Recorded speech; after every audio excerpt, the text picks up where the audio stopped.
course, the first thing we did is like, let's figure out how to be good at video, because we knew that long term that was going to be something we needed to do. People want to work at a place where they can actually believe that they're making a difference. But when you see the technology with virtual reality, you realize that this is something brand new to the world. It's not just a screen on your face. It actually transports you and immerses you into a completely different environment. Perfect, Ryan. It's a pleasure to see you. I was one of the first, not one of the first, like I was buying very, very early from bodybuilding.com, and I saw the journey that you guys had through bodybuilding and then over the years through Black Box. And I was super excited to do this discussion. Why don't we start by walking us a bit, how did you start bodybuilding? I believe that you started selling creatine. Maybe walk us through that story, and then also why did you start with creatine specifically? Mm-hmm. Yeah, that's a great question. So first of all, thanks for having me. I'm really excited to talk about some of my favorite subjects. It kind of goes in order, like business, bodybuilding.com, Black Box, and then talk about my kids. It's like after that. Yeah. Don't tell them I said that. No, but honestly, back in 1999, when we started bodybuilding.com, it was the beginning days of the internet and cyberspace. And, you didn't really use the word e-commerce yet, but just got really excited about the idea of actually starting a business. I had just graduated high school in 1996, and it started already doing some little internet businesses and things like that. Some like informational reports or learning how to do search engine optimization before that was even a term, So started selling creatine first. So at that time, creatine was brand new. It was a new product on the market.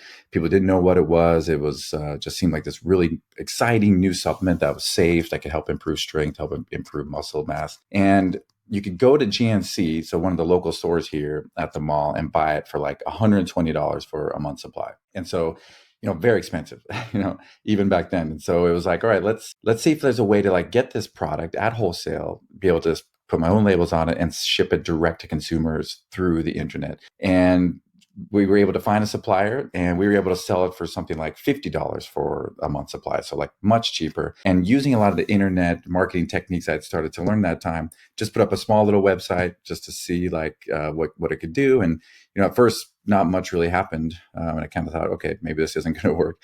And eventually it started to really pick up. And back then I could only accept orders by check or money order by mail, so it's like much harder to accept credit cards, and there was no PayPal type of thing. But eventually the orders started coming in. It was like the first day I went back after a little vacation to see if there's any orders at the PO box. Usually it was empty. At this time there was like a big bag in the back of mail, And so it was like something had clicked, and finally, we started getting orders. So just started shipping them out of the garage. That's when it was like, all right, maybe there's something exciting here. How can we take this to the next level? And I saw that the name bodybuilding.com was owned by somebody, but they weren't using it. So I emailed them a couple of times. I was like, hey, this could be a really cool thing. If you're not using it, I'd like to buy it. And first of all, they said, no, we're going to use it eventually. But after about a year, they still weren't using it. So I went back to them again, like, hey, let me know, like, I want to buy this. And they were finally like, all right, we're busy with other things. So how much? And went back and forth, and eventually they agreed on $20,000, and it was mine. And I remember like that moment, like just sitting in my house and seeing that email come through, and I was just like, yes,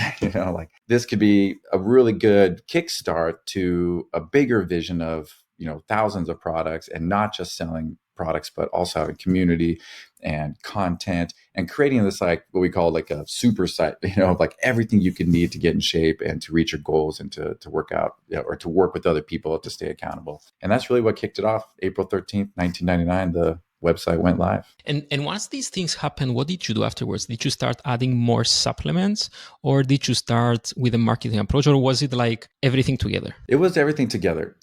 We really had an idea of like, we wanted to, of course, get a lot more products. So that was a big part of it, and build out a store where, had a lot of good information that would ship it very quickly, great pricing, of course, all the basics. But, back then, even shipping things, be like, 4 to 6 weeks, you'll get your order kind of thing. And so when we were able to get people's orders to them in like 3 to 5 days, because we would like ship it out like that day, as fast as possible, they were surprised. And even doing things like customer ratings and things, that was an innovation where, you would go to like a retail store and you trust a salesperson. And that was always, obviously there's conflict of interest. Like, are they really selling me the best product, or the one they make the most money on? And so just the idea of being able to talk to other people and see what other people think about nutritional products was a big deal. And at the same time, putting out the content. And content marketing, it's funny, I feel like a super old man. I'm 45, I'm not that old, but it's like now it's like obviously content marketing, but back then it wasn't a thing. And so creating content, creating articles, creating early videos, it really helped to bring people to the site, not just to buy products, but to get information on how to work out, how to diet, how to stay motivated, even information on products. And that also for a lot of people is a big innovation, because the only way you can get information like this before was through books or magazines, and to have that right there at your fingertips was very powerful. So the very first marketing technique by far for bodybuilding.com was just creating great content that was honest, truthful, and unbiased, that people could trust, and that they could find through search engines, of course, and they could also share with their friends. And that really is what started to drive things, together with adding on things like message boards and community. Once again, social, a big thing, but back then it wasn't. But allowing people to come together, talk to each other, and have that type of forum really made a huge difference for us.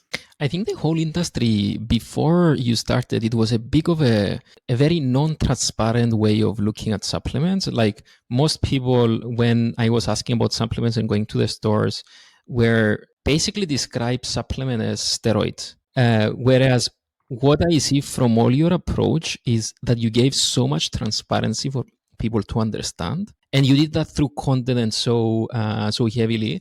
The ratings, you mentioned ratings, and I remember myself going into the ratings of the supplements. Like you had so many users giving their own ratings, giving their own reviews. That was so important. I literally think about myself doing it, and Mm-hmm. I guess back, like we can see today and say, yeah, it's something obvious. But back in the day, there were no ratings. Like, how did you think about doing that? What gave you the idea?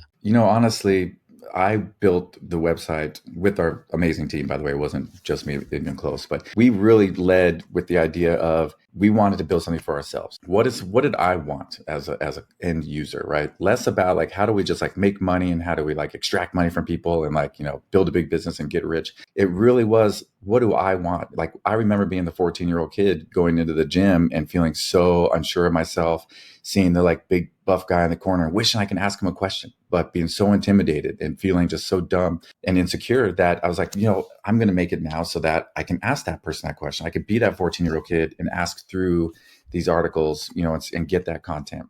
Also, I really wanted to know about these products, creatine and pre-workouts and protein powders, and what's the best ones. And it was very difficult to get real, true information, because once again, it's like you really were only talking to salespeople. So I really wanted to know about these products and really how they worked. And so it's like I want to get as much information and build like a page for each product that told you all about it, and be able to ask people about it. And it's interesting because it was very controversial in the beginning. It was very much like people would come to me that products we were selling, like, hey, we're selling this person's protein powder. And they would come to me enraged because on our forum, somebody said it tasted bad, or it was a bad product, or it didn't work, right? And that had never really been seen in the industry, because before, all the promotion for the products were through salespeople at retail stores or through magazines that were accepting advertisements. So they didn't want to say anything bad.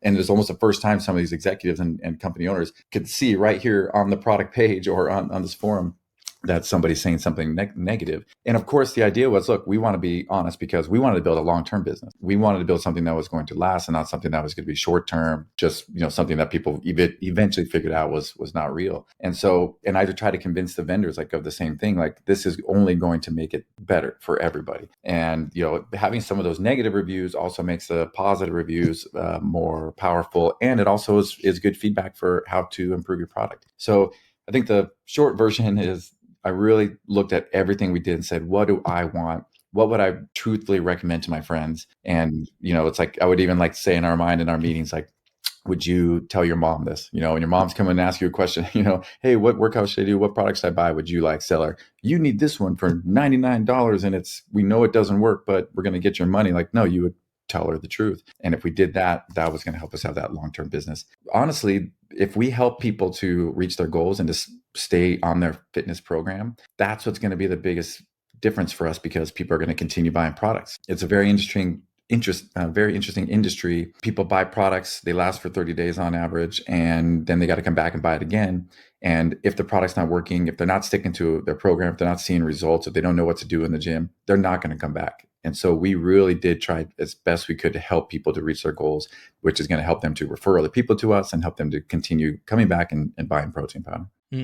I think this helped to evolve a lot the industry in a way that the supplements themselves became so transparent. I remember the days that you had Jim Stoppani and Cage Muscle and like all these folks that actually started bringing formulas that were very transparent. I think all that content approach gave so much push into the industry to do it much better. So that was really really crazy. I wanted to go into some of the specifics when it comes to your marketing approach, because I think that was such a strong point from bodybuilding. Another one, I think it was the culture, but I can touch a bit later on that. I remember those videos, first of all, like you're doing the videos that I was literally waiting behind my PC for those 30 days for the videos to be released. I think the videos also were very, very early. How did you think about starting the videos and what was happening there? You know, we were very excited when it was finally possible to do video on the internet, when people had fast enough internet connections and just, the first versions of Real Player, type of technology. And so immediately, of course, the first thing we did is like, let's figure out how to be good at video, because we knew that long term, that was going to be something we needed to do. And so we started doing exercise guides. That's a very obvious application for videos, like how to do different exercises. And we want to build the most thorough database. You used to have to buy, CDs or VHSs in order to get that type of information, or hire a trainer. And so we just said, look, we're just going to start learning and figuring it out. Some of our early videos, you can see like some of our warehouse team on the side holding lights we got at Home Depot, trying to like just figure it out. But of course, that's how you learn and that's how you get better, is just by jumping in. And then it came down to, okay, what kind of content would you really want? And what we really found out is that people wanted a lot of hand holding. People wanted to know every detail. Like you could give them a whole bunch of information about a workout program, and if there was one little piece that they were confused about, they just couldn't start. Like, I'm not really sure like what this part means, or how to do this exercise, or what's this rep scheme kind of thing. And it would kind of cause people to freeze up. So we went this extreme other direction where, look, every single day there's going to be a video. It's a 90-day trainer. Here's the goal. Here's what it's all about. And every day, day 1, day 2, day 3, like up to day 90, there is a full video telling you every little tiny detail you could possibly want to know, hopefully in an entertaining, fun format. And people love that. People just love not having to leave the site. I always say, like, if people are on our site and they have to leave the site to go Google something because they didn't know what that was or how that worked, then we failed. We need everything right here and make it as easy as possible. So that was really the big focus with the videos. How did you realize that people wanted so much handholding? Was it through analytics, for example, or how did you know? There was some analytics, but we had a big forum. Our message boards are very popular back then, and so we got a lot of direct feedback. So we spent a lot of time meeting virtually with end users and getting their feedback. And I would spend a lot of time on the forums talking to people and really understanding the end user and the consumer. But one day kind of sticks out in my mind. We had Chris Gethin, actually, you mentioned his Cage Muscle, his product. And I did all his workouts, all of them. Yep. Yeah. He's a great guy, very transparent, just very motivational.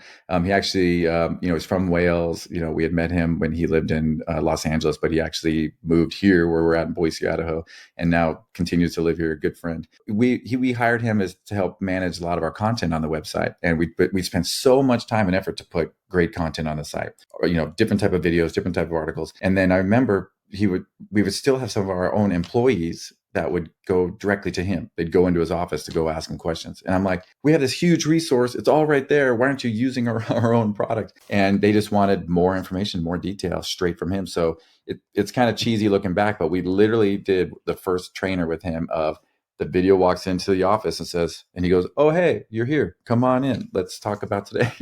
Like kind of cheesy, almost like Mr. Rogers style. But that's what we were trying to recreate, is that feeling of how do you have somebody you look up to and be able to have that one-on-one connection and get everything you could possibly want to know. So a lot of time spending with users, listening to users, and even our own employees. I wrote, have a board here, and I wrote the marketing approach in the way that I understand it. The other couple of things I wanted to ask is, because you mentioned forum as well, how early did you start the forum? Was the first thing that you started to speak to the customers, or was it later?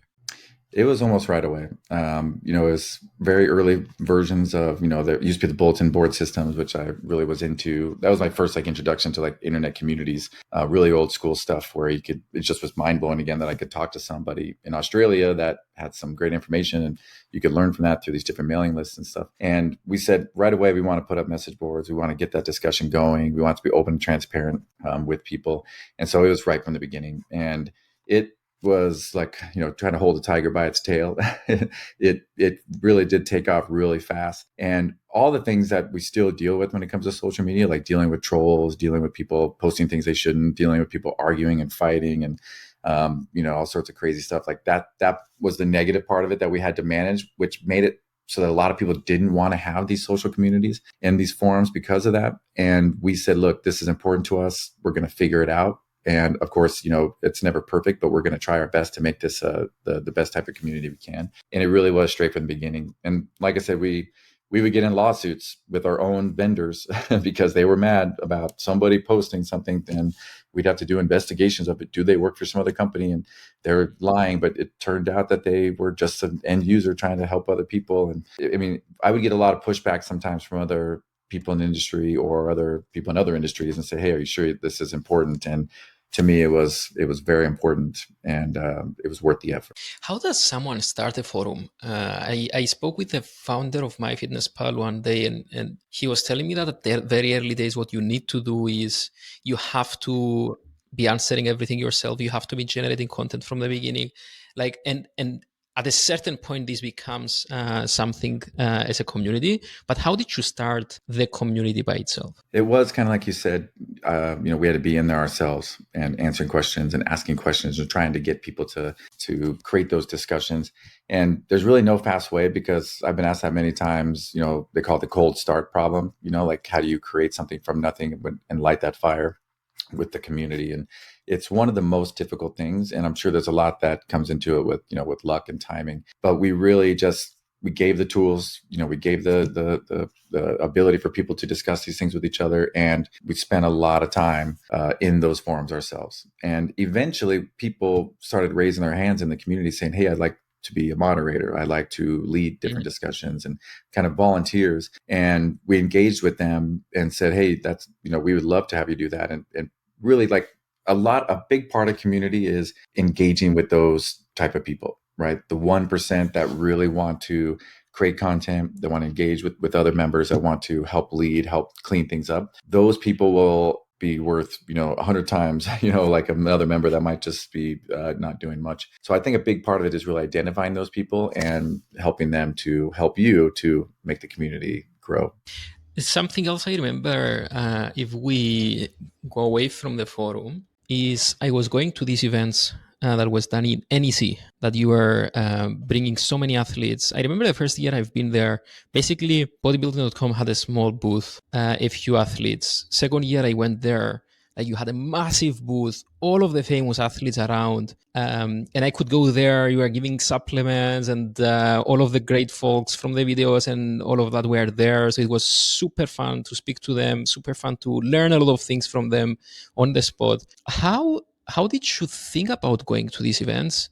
And also, did they work at the end? It's always hard to quantify because, a lot of, our website would get, let's say at certain points, like, millions of visitors in one day. And then these events would obviously be relatively small compared to that and very expensive compared to that. But a big part of it was supporting the industry because a lot of these smaller, like bodybuilding fitness shows, they needed support in order to support the athletes. And the athletes in these shows are the influencers in their communities. These are the people. There may only be, say 50 of them on stage and, not a huge audience of some of these smaller shows. Those are the trainers at their gyms. Those are the people that other people ask, what do you do? What products do you use? Where do you buy them? And for us to support them, give them swag and stuff that they could wear back to the gym, that made a big difference. So a big part of it was really just like, let's be grassroots supporting those communities. And then going to some of the bigger events, there's kind of two reasons. One is the end user, of course, the customer, people like you to come there and engage with athletes that they may have seen on the website, engage with the products, be able to try them out, because it's something you need to try. Obviously, you can't lick your screen. We still don't have that, dang it, to be able to try this flavor. So you have to actually try the samples. But So it helped a lot with building that. But a big part was also being there for our vendors, because we had, hundreds of vendors that we were selling their products, and we were also working with their athletes, and we're also working with them to create content for our website. And being there and being kind of a leader in those type of events helped us to engage those partnerships. Vendors would come and say, okay, who do we want to work with? One of our competitors that's not here, one of our competitors that might have a smaller booth over here, or bodybuilding.com that is at all the events. They got the biggest line, the biggest booth. And once again, the value of that couple of days was hard to measure when it came to like, oh, we got enough sales to offset the cost. It was more, now we engage those partnerships, we engaged with these athletes, and now we can do even more cool stuff going forward. So it also helped from the supplier side for the vendors to actually see you there and create much better and stronger partnerships. Because I remember like Gaspari was there, like all of the folks were around. So I guess that was a very good face-to-face with these folks. Exactly. Yeah. Of course, at the big events like the Olympia and the Arnold, everybody's there. That's where everybody has their meetings. But yeah, it's just, once again, you walk around these big events, you see the people that are being the movers and shakers, and you want to be part of that. The next thing I remember regarding marketing, if we call it market, it's BodySpace. BodySpace, I remember early days I was using it so much, and you had like hundreds of thousands of people. I believe today it's millions of people in BodySpace. How did you come with the idea, and how well did it do?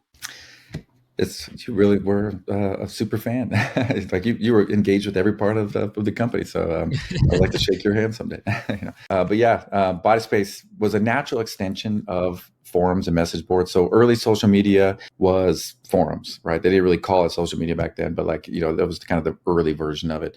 And then people started wanting to have their own profiles, and it made a lot of sense in order to extend that to be, we called it BodySpace actually kind of because of MySpace. It was like kind of a riff on that, where it's like, look, on MySpace, you're going to be doing all those type of things, but you want to have this certain area where you can talk about fitness, where you can show your workouts, your stats, the things that you're doing.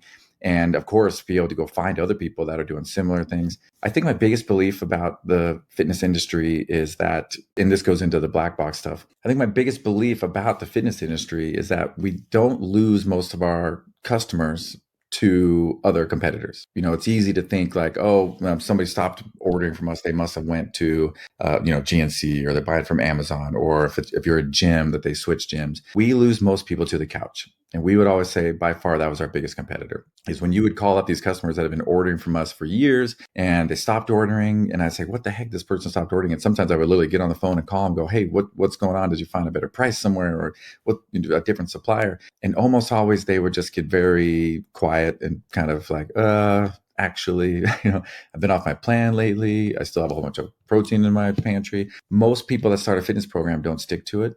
And so the biggest reason that we created the content was to help people know what they need to do and have that belief that it's going to work and that they can feel confident. All the testimonials of, here's my story of how I transform myself. Here's what I do as a bodybuilder at my gym, and everything on the forum was to make it so that people would engage and stick with it long term. And BodySpace was a natural extension of one of the number one ways that humans adhere to new things or start new habits is through their social communities, the norms that are around them. Like we would notice it, like even in our own company, like kind of maybe skipping ahead to a couple of culture questions. People would join our company because they're interested in fitness, but maybe they weren't really like super fit people and fitness type of person, but we needed this kind of skill set.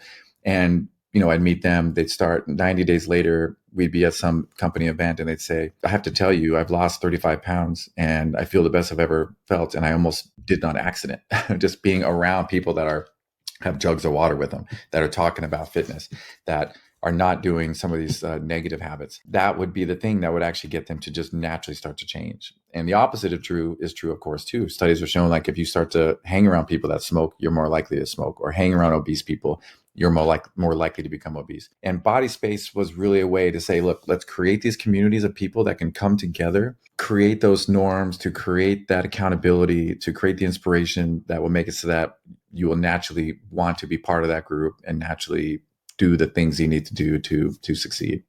That's incredible. It reminds me like good universities, for example. Like you go to a very good university and the people around you are so smart that you want to be smarter. Like you read more, you study more, and you're trying more. And it's like great businesses as well. As long as great people are around, then you want to do better. That's extremely interesting as an insight. It's extremely interesting. I mean, it's probably one of the key insights of human psychology is that we become like the people around us. And it's very difficult. You have to insert yourself into the right communities because if you don't, you're going to slowly go in the wrong direction. And like you were saying, like when you're in a good, educational community, you want to live up to that. But there's also a major subconscious part of it where you're not even realizing that you're doing small little habits. And as we also know, like most of life is not about these grand big things that you do, but it's those daily habits that you do over and over. And they could be really small things. Like you could become obese by eating 100 extra calories per day, which is like 2 extra bites of something, right?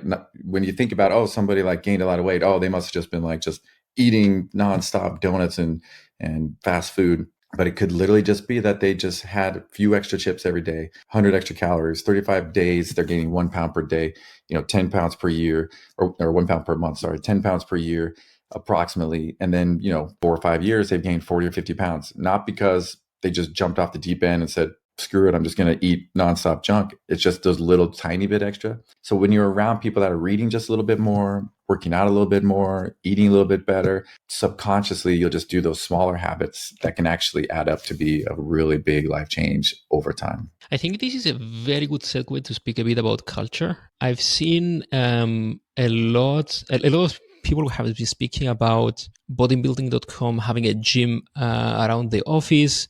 I saw videos of you training with some of these folks in that gym. How did you come with the idea of actually having a gym around? It's when you're authentic about what you're doing, we authentically are trying to help people reach their health, fitness, and appearance goals through information, motivation, supplementation. Our mission statement. Every company has a mission statement. Every company says they're trying to do the right things, and a lot of them are. But we all know, right? Like most companies say one thing, do something else. It's they say that they are trying to help change the world or be great for the whatever end consumer that they have. But when they make decisions, even small ones, it's what's best for the company, what's going to make the most money. This is going to save us a little bit of money, so we're going to cut this thing out. And people really see those actions, and people want to work at a place where they can actually believe that they're making a difference and that they're not just working for a corporation or increasing shareholder value or capitalism kind of thing.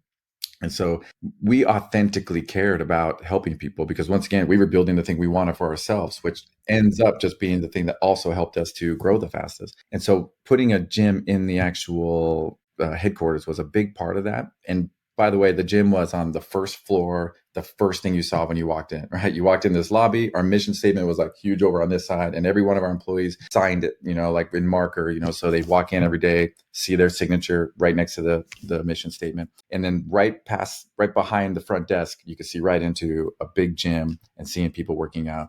And that was like the first thing you saw every single day. And so if you're going in to walk into go upstairs and go to your office or wherever you're going, you were walking past that gym. And on purpose, we did it. We wanted it to be very visible because we wanted people to use it. And we wanted people to know like it's something that's important to us. We would go and visit companies. You make me have a lot of memories here. And they would say, yeah, we have a gym. We really care. And then you would get there and it was like in some closet in the basement. It was like an old broken down two machines kind of thing. And nobody ever in there. And we said, look, you can work out anytime you want. Like this is part of your job. You do not have to feel like you're taking a break or that you're like not doing what you're supposed to be doing. Like the gym is right there. Like we really want you to use it. We'd have transformation programs for our own team members and seminars and all that. And of course, it's another exciting thing about it was that it was different departments coming together. Because another thing that can happen in companies is customer service is over there, this marketing group is over here, and nobody ever talks to each other, or there's, there could be like kind of class warfare in a way, like which, parts are better. This was a great way for us to come together and like you're working out, me, the CEO, working out right next to you, or some, our director of marketing working out with somebody here, or customer service reps working out all together. And then those natural conversations, those natural relationships happen that help create that culture and help people to stay long-term with a company is also a major part of building a great culture. Is you can't have people coming in and out all the time. You want to build people that are there for the long term and create those relationships. Ryan, this is very philosophical. Did you learn this over time through your experience with bodybuilding, or does this come from something else? That's a good question. I didn't have a lot of mentors growing up, so I had a lot of books. So like always on my desk are like the latest books that I'm reading or that I'm focused on. So I'm a big reader. I really, I guess maybe coming up without ever knowing another CEO or having a mentor and being insecure about that, I really led. I would say it again. I really was attracted to books because I could learn so much and build that confidence. And so a whole bunch of it came down to I didn't want to just read the basics. I really want to understand it at a deep level because that was going to help me to be able to make better decisions and help lead our team. So I think the answer would be most of it came from just deep reading and focus over now 25 years. I remember I was listening to an interview from Chris Geding, and he mentioned that you influenced everybody in the company to start reading. And he was mentioning, I still remember that.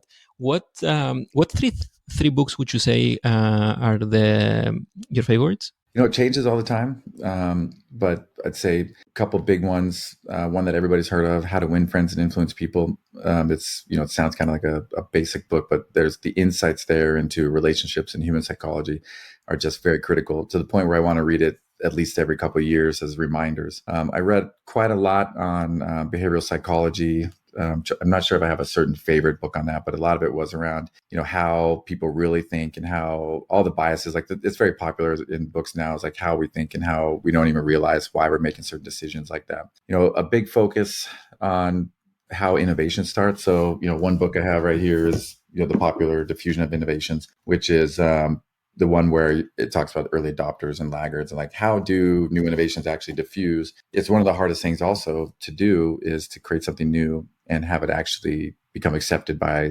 mainstream, which it's one of the hardest things to do in business. So I'd say that's a big one. It's hard to say like actual favorites. I have so many of them. Maybe after this I can send you a list of like top 10 and we can put it out like on show notes. But I'd also say I'm also on Goodreads. So if you go to goodreads.com and search for my name, every single book I've ever read, I track it on there, mostly to keep myself accountable to my reading goals, because now I've told you and others that it's out there. So I make sure that I actually stick to that. But I rate everything by star rating, how much reviews there. You can go and see different type of categories. I do the same. Goodreads is like, it's fantastic as a reminder and to share with other people as well. And they see your reviews too. That's awesome. Last question I wanted to ask about bodybuilding.com is, it's the why sell. What was your thinking behind selling bodybuilding.com? So, growing up with nothing, with a single mom, that was a checker at a grocery store. The goal, of course, of starting a business, there's a big part of it that's like this potentially could be something that can help me to, eventually have freedom where I'm not so worried about just, day-to-day living. And once bodybuilding.com started to take off, like it was put all the money back into the business, like almost the whole time, right? Eventually I could start taking a salary type of thing, but it was always put money back in. So eventually it got to a point where it's like, hey, we started getting people coming to us saying, hey, we'd like to buy this. And this was a world I wasn't familiar with, but people that were like investment bankers or private equity firms started reaching out. And so it was like, all right, maybe there's a way here to take a little bit off the table while continuing to run the company. And that's basically what we did at first, is we sold a chunk to a private equity group out of Pennsylvania, which was a great actually experience because I learned a lot, of going through that, like through due diligence processes and really them asking me questions of things I never even thought about before, and meeting so many great people. So it really did help me to learn and become a better business person and have a little bit more of a network that I could lean on. Then eventually around 2015, that's when I had decided to step down from bodybuilding.com. I've been running it like 17 years approximately, and it was, internet business 24/7, 365. And I did start to get a little bit burnt out, only around the wanting to build more innovative type products and go to the next level. And we'd kind of got to such a big point where there was less time for innovation and more, management and daily execution. And I figured it was time to give a chance for somebody else to do something. So sold the rest of my shares to Liberty Media, who had owned us at the time. And, they took over, and it was a nice clean break and positive. And it was a really weird feeling coming home the next day. And like all the stuff I've been worried about for, every single day since I was a teenager, all of a sudden I didn't have to worry about, and it was very nice. But then I got bored. It's I was walking one day in San Francisco and I saw Black Box VR, and it kind of reminded me of one announcement I saw that you were starting Black Box, and I realized that this is the next thing. So what made you start? Why the world of metaverse? What made you start that business? So as I mentioned, retired in November 2015 and thought I could take a couple of years off and, at least relax a little bit or travel, and did that for about 6 months, but got very bored, like I mentioned, and also got almost depressed, where it's like not as much of a purpose or things to focus on, no reason to read books or to improve. And so I was like, all right, I got to get back into this, and which was the ultimate goal. So with my co-founder, Preston Lewis, who had worked with me for many years at BodySpace on innovation products and marketing, we said, let's go see this new thing, virtual reality. There's something there. We just heard about Palmer Luckey, Oculus. They just sold to Facebook for like $2 billion. We've been playing around with some of the early devices, just thinking, is there a way to use some of this stuff for bodybuilding.com and help with some of our goals? And felt like the early days of the internet, where it was like this new magical technology that nobody seemed to understand. And people thought it was a fad. Like even early days of bodybuilding.com, it was like, what's this, this cyberspace thing? And like, why would anybody use a credit card on the internet? And, all that stuff. And of course, I remember like arguing with people because they thought it was just this fad, and people didn't really understand it. But when you see the technology with virtual reality, you realize that this is something brand new to the world. This is a new medium, potentially the final medium, maybe before brain computer interfaces. But it's not just a screen on your face. It actually transports you and immerses you into a completely different environment, which it turns out that does some really crazy things to your brain, because we didn't evolve for us to see and hear and move around in an environment that's not real. So our brain really thinks it's real. It's almost like this mini placebo effect. And it creates all this great, these new things that you can do. So we looked at it and said, how can we use this new technology of VR to help with that problem, which is adherence? The biggest problem in the fitness industry by far is adherence. That's why every gym has to put you on a contract you can't get out of, because they know everyone's going to be there January 1st and January 14th. They're all going to be gone and nobody's reaching their goals. It's like, it used to be a joke in like, the industry is like, the New Year's resolutionaries are coming. They're all going to be here January 1st, but don't worry, they'll be gone in a couple of weeks and the machines will be free again, which we all laugh about it, right? And we've all been through it ourselves, but it's like this crazy societal problem. The best scientists in the world have not figured out how to crack. How do you make it so people adhere to a fitness program? 87% of people cannot adhere to a fitness program over even a short term. They can do it for a few weeks, sometimes a few months, but almost everybody stops. And if you don't adhere to your program, doesn't matter what you're doing, it's not going to work. And that's why, more people are overweight and obese than ever, have more metabolic diseases and problems and mental health problems that come from that. So it's a long way of saying there's something that needs to be solved here. And this new technology of VR, together with the principles of true gamification, video games could actually be the thing that could help people to create the habit of exercise. I was speaking last time with the founder of Zwift, and they grew so much in this space that they got millions of customers, like everybody's speaking about them, a lot of athletes are around. So there is something coming up for people that are not into the space that nobody is looking at, which makes it very, very interesting. Now you took a much more difficult approach, because from a bike, you can measure the data, but creating gym equipment, it's such more of a difficult approach. And I was looking recently at an interview of you speaking how you created the first machine and all the difficulties and all that. Can we get an idea of that? Like, what did it really take to build the first equipment to have in a VR gym? So that's a great question. I think, first of all, to be an entrepreneur, you have to be a naive optimist and think that can't be that hard. Almost every single thing I've ever done, obviously as a team, has been way more difficult than I ever thought at first. And I even tell myself that I'm sure there's a bunch of things that are difficult, but it can't be that hard. We can figure it out. And then once you've kind of started, you've gotten so far, then you kind of have to figure out the rest of it. And you kind of go through that right? It's like, oh, it's going to be really easy, this product. And then you're going, now you're at the bottom and we're never going to figure this out. It's impossible. And then you get back to the other side and then you look back and you're like, oh yeah, that wasn't that difficult, but in the middle is the hard part. That's kind of how it came with almost everything we've done with Black Box VR. I was like, all right, it can't be that hard to create a video game, right? It can't be that hard to use VR technology in order to do some of these things we want to do. We really wanted to have resistance training because two reasons. One, we're really big believers in resistance training for overall health and fitness, not just for building muscle, but for life and for everyone. And it's something that everybody needs and that they're not doing. And so how can we actually bring that into VR? And then also, how do we build a competitive moat? We didn't want to just create like kind of an exercise app where you're jumping around in VR, because even if it was successful, it might not be successful long term because easy to copy. It's kind of like if you're creating like a calorie counting app, like the first ones in the App Store were very innovative. Now it's like there's millions of them, and it's very difficult to maintain anything, any kind of moat there. So we said this will be it, and we're going to go and figure out how to like integrate dumbbells. Like how do you get dumbbells just into VR? And it's like, all right, we actually hooked like a controller, like a VR controller, and just actually like velcroed it to a dumbbell, and then started just like, what's it feel like to actually like have resistance in there? And of course, you're dropping it, it's dangerous. It could actually, you can't change the resistance.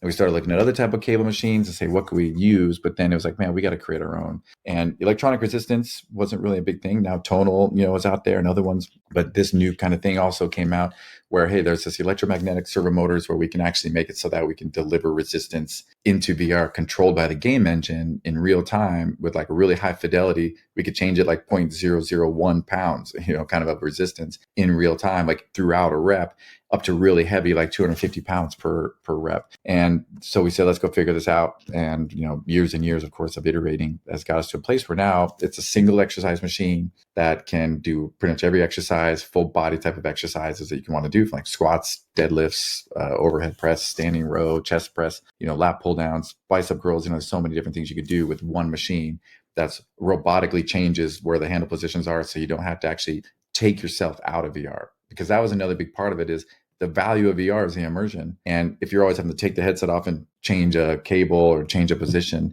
you're going to lose that immersion of being in this game and engaged in this flow state. So that machine really had to be as automated as possible. And so that was really where it came from. And lots of years later, we're finally at a good spot. That requires so much innovation when it comes from the hardware perspective, but also from the software. Because the first thing that came to mind is like, you develop that from the hardware perspective, but how are you thinking about developing the software, and what can I do today? Like, what is my experience today as a user? So right now it's a physical gym. So we have 2 locations open right now, one in San Francisco, right across from Twitter on Market Street, and then one here in Boise, Idaho. And it's basically a gym, kind of a typical fitness boutique type of gym where you have a membership. You schedule your workout in our app, go in, there's all these private booths. So you're in booth number 4 today. You go into this private booth, you put on the headset, that's where the machine is. And then you play a 30-minute intense esports-style battle, basically, where you're taking your actual physical strength, like how strong you are of a chest press, and doing exercises, doing chest press. Every time you're doing a rep, you're firing like a fire beam or projectiles and out onto the field in order to compete, and doing other things like cardio type of experiences, like punching, slicing, jumping, where you're actually doing that in order to build these little characters out there too. So the basic idea is it's kind of like Clash Royale. It's kind of like League of Legends. It's these esports style games, which is great because it's infinitely replayable. Like I always say, like the game of basketball, it's the same game, same rules, same setup, but it's different every single time you play it. Same with like poker, same with, Fortnite, in a lot of ways. And so it makes it so you can go in there and you're actually 30 minutes. You're going against either, a computer controlled player, eventually will go against other players, and they are trying to destroy your crystal that's right here in front of you. You're in this huge stadium and you're trying to destroy theirs. Whoever destroys it first gets the points. So you're doing things like attacking, this side, and then strategically putting out these characters. This one's an archer, this one's flying. You need to use this type of element in order to compete against this type of thing. So it's like you're doing a full body exercise program. And we have made it so that it pushes you to your limit every single time. And that's why it can be 30 minutes and get a lot of volume in that time. We want you to go to failure, around 12 to 15 reps. We're automatically progressing you because we can measure 50,000 data points for every one of your workouts and use machine learning and AI in order to say, okay, here's where you are now. We're going to slowly progress you up to what you can do, because a lot of people at the gym don't progress. They use the same thing all the time, and that's not going to do anything. But they don't have to think about that. Now you just got a little bit stronger. So now your chest press is more powerful, and now you can compete and do better in the game and move up even faster. And that's kind of the basics. There's so many other fun things, like you can use different power-ups and different type of other abilities. You can upgrade things, you can unlock things over time. But that's really the fun part of it, together with Is it a linear progression when it comes to the weight I'm lifting, or is it that you are using some of my data, such as my heart rate or my respiration or something like this? It's almost all based on what you can do from a resistance training perspective. So we're motivating you to do as many reps as you can with good form, because we can also track form. That's the other cool thing about VR. It's like you're in, we call it 6 degrees of freedom, where you can move in all different directions, and we can measure all that stuff in 3D. So we can know even like, wrist, what position your wrist is in, and how fast you're moving everything, and like how far you're moving. So we can do all that kind of stuff, which allows us to measure the form, make sure you're doing it correctly. And then number 2 is we know exactly how many reps you did, how much work you did in foot pounds, for example, how the power you use. That allows us then to say, okay, let's use some algorithms here to say, okay, do we think they can go up? And once again, we don't have to jump you like a dumbbell, like from 30 pounds to 35, maybe. We can jump you from 30 pounds to 30.1 if we want to, but like maybe 31.2. And we could also go down, like if we notice that like you might need to be eased a little bit. So it's mostly based on that, together with how well you do at the game.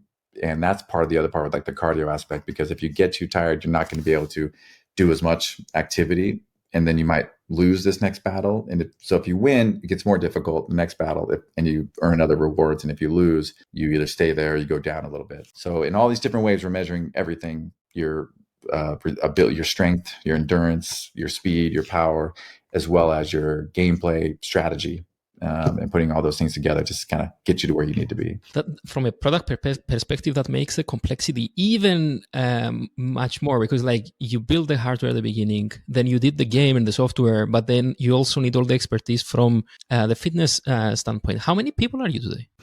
We have about 30 people in the company, and Preston and I really spend most of the time on the product design, together with our dev team. We've got like 10 people in the dev team, split between our companion app on mobile, our VR app, and we have hardware engineers and QA. So it's a relatively small team, and so we ask a lot of our team. But what's exciting is like, because we're small, we can like move fast, we can iterate quickly. But you're right, it's very complex, and in some ways, and I think the biggest thing is there's not a lot of people that are working on high-tech stuff together with fitness stuff. It's kind of, the cliche is kind of true. Like fitness people usually aren't as high-tech. High-tech people usually don't understand fitness as much. And we go to these different conventions, and you see the difference. So it's kind of this magic spot that I've always been in, and our team has been in, where like we're combining the two, which it makes it so we can create a product that's very unique, but it makes it so we have a better competitive moat long term. Yeah. You mentioned competitive mode a few times. It sounds like it's very difficult for anybody to compete, really, because of all these complex things that they need to build up front. So that's very, very interesting. The difficulty that sounds is like, how do you make it easy for a customer to use it for the first time? What's the approach there? Yeah, great question. I think, first of all, on the competitive mode, I do say that a lot. That's a good point. Because I used to always say at Bottom.com, like commodity was actually a 4-letter word. Like when you're a product that is the same as everybody else. If you look at an advertisement or you look at a product and you could just cover our logo and you could put someone else's logo, then, you have something that's just easily copied. Or if you're just doing what everybody else is doing, of course. And the question we'd always ask ourselves is like, okay, let's just say Bodyman.com just disappeared today. Would anybody be mad? Because there's so many parts of our life where like, let's just say I went to go to my favorite sandwich shop down the road and like, oh, it closed down. Bummer, I'll go to this one, or the grocery store, or the dry cleaner. Most things you can easily just switch and it wouldn't affect your life. But there's certain products that are so valuable and so unique that you would be devastated. Like for a lot of people, it's Apple products, right? Or things like that. So that's always how we try to think about it. It's like, how do we build something that is going to not just be a commodity, a Me Too product, but it's going to be so unique, which is the most difficult thing to do it once again, but it's worth it because it gives you that competitive moat long term, where it's not just, oh, we just did this thing that everybody could do, and now somebody else did it, and now we're just at the same playing field and we're kind of playing that game. So that's a big part of the way we think.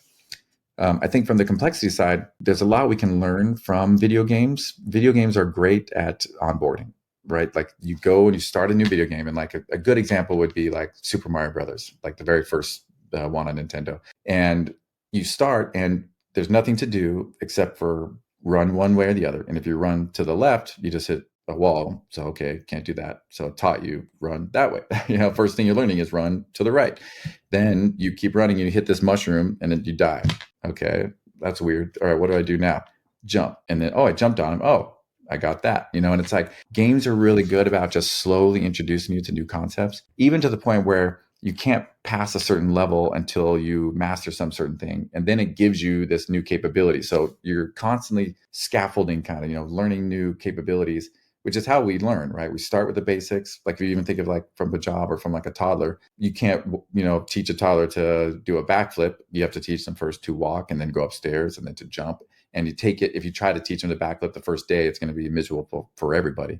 So video games are very good about slowly unlocking things, slowly increasing the complexity if they're designed well. So that's basically what we've done is the first versions of our game, you're in onboarding, you're learning just how to interact in VR. The very first thing you do in our game in the first onboarding is just walk around and touch things like, oh, hey, you're here in the metaverse. Let's see if your body came through okay. Walk around and touch these little buttons, because a lot of people in VR just stand there and don't move, or they try to reach. And I'm like, you can walk, So we teach them, go walk. Okay, now I know I can move around and I'm in this amount of space.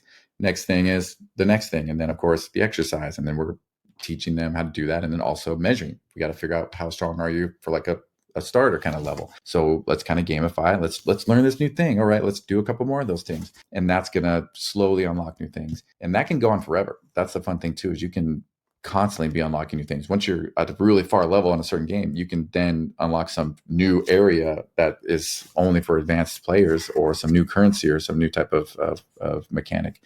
So I like to give you the long answers to everything, but that's kind of what it is. That's incredible, though. I was thinking it from a product perspective of building a product, and when you overwhelm a user with too many options, and they see it for the first time, then you have too much churn. But if you make it super simple, I literally have a product in my mind that it was super simple at the beginning to start using. I couldn't do anything but just two things. But then over time, I learned it, and they incorporated more and more things to do. So it's very interesting to think of it in this way. Would you say it's the same when with hiring, for example, when someone joins Blackbox today and they're very early in their career? Would you give them less responsibilities so they pick it up faster, or how is your approach? It's different for different type of positions, of course. Some is more rote training kind of stuff and learning management type of stuff. But like from a software developer, software is complex and we have a whole bunch of stuff all over the place, of course. And so it takes a while. So almost always it is exactly that. Let's get you onboarded with like, here's the tools that we use. Let's, meet the team, the normal kind of stuff. We do new hire orientation. That's something I've always done, even at bottom.com. It's like everybody's going to have a full presentation about what our company is, why we're doing this, our history, what we care about, what our future is, in order to like kind of level set kind of like what the context is of what we're doing. Then it's going to be small things like, okay, you're just going to fix this small little bug in this small little area. And then maybe you'll do a few bigger bugs in some other areas, kind of like to like kind of ease you into it before we just say, all right, you need to go and build this brand new feature on top of this complex system, that has tech debt in these areas and all that kind of stuff. But a lot of people don't think that way. Also, even with startups, it's easy to forget all those things, and it's definitely time consuming to do like new hire orientation, and every single time we get new people, it's like we're going to go through that. But even at bottom.com, every 2 weeks, because we'd have a lot of new customer service people and stuff like that. Every 2 weeks, I'm going to go downstairs. I'm going to give a presentation and answer questions because and a lot of times I would not be in the mood, to do it again. And I have a million things going on, but like that type of habit is critical. Does anybody need to participate in these ones, or is everybody that is new to the company? Everybody that's new. Yep. Yeah. And people are welcome to come back and watch it again. And we do a lot of VR meetings, which is kind of fun. It's like, obviously this is the Quest Pro. And so we'll do actual VR meetings where that's what we'll do our new hire orientation now. It's like we can be in the same room all together through VR with our avatars, and you can still hear my voice, see my mannerisms, even see my facial expression. And it's kind of amazing how much more that makes you feel like you're together with somebody versus even a Zoom call. And so that's been a critical part of it too. But people can also watch it by video if they want to. How many things from the culture of bodybuilding.com do you have today in Blackbox VR, and maybe what things are different? There's a lot that's the same. We try to do big focus on learning and reading and communication and mission. Reminding about the mission, reminding about the why of what we're doing. a bunch of things I mentioned on this meeting. But the things that are different is, as a smaller company, there's some things you can't do. Like, when we had 800 employees, it's a totally different type of way to manage and to communicate than when you're at 30. And that's was a big struggle for me, even with BodySpace.com, because it's like, when you're in the garage, you're just talking to each other. Your chairs are hitting each other when you're moving, and you can stay connected. And then you get a little bit bigger, and it's a little bit more difficult. And every step, you hit 50 people. All of a sudden, the way you communicate has to change, because you're not just talking to everybody every day. And then you hit like 100 people, and it has to change. And if you don't change, then people are not going to know what's going on in the company. And then you're going to run into all sorts of downstream effects that comes from. So I'd say the differences from what we're doing now really come down to the size of the company and the stage of the company. But it's very similar. It's mission focusing. Yeah, got it. Last question, Ryan. I wanted to ask you, what should we expect by next year from Black Box VR? And what about 5 years down the line?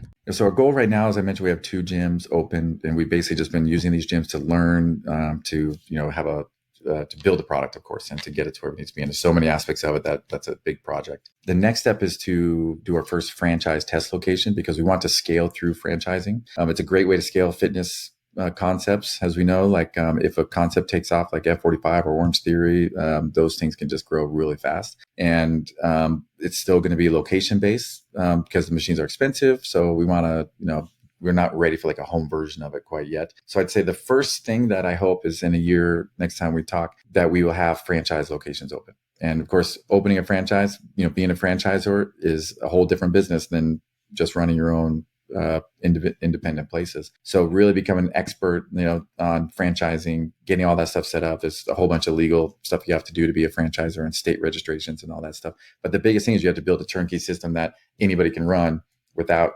day-to-day hand-holding, of course, and a lucrative system, obviously, that makes so people can have ROI on their investment. So that's a big part of it. Is I hope that in a year from now, we've got franchisees that are successfully opened in the market, that's allowing us to bring this to more people that need it, and then continue to grow that over those next few years. And then in 5 years, hopefully we have, hundreds of locations, if not like 500 locations open. And then also a good progress on either we've released an at-home version, kind of a smaller version of the machine, because by then VR and VR fitness will be a much bigger thing. Apple is releasing their headset very soon, and it's continued research and development is going there. That's going to continue to grow, especially with all the new AI stuff that enables that.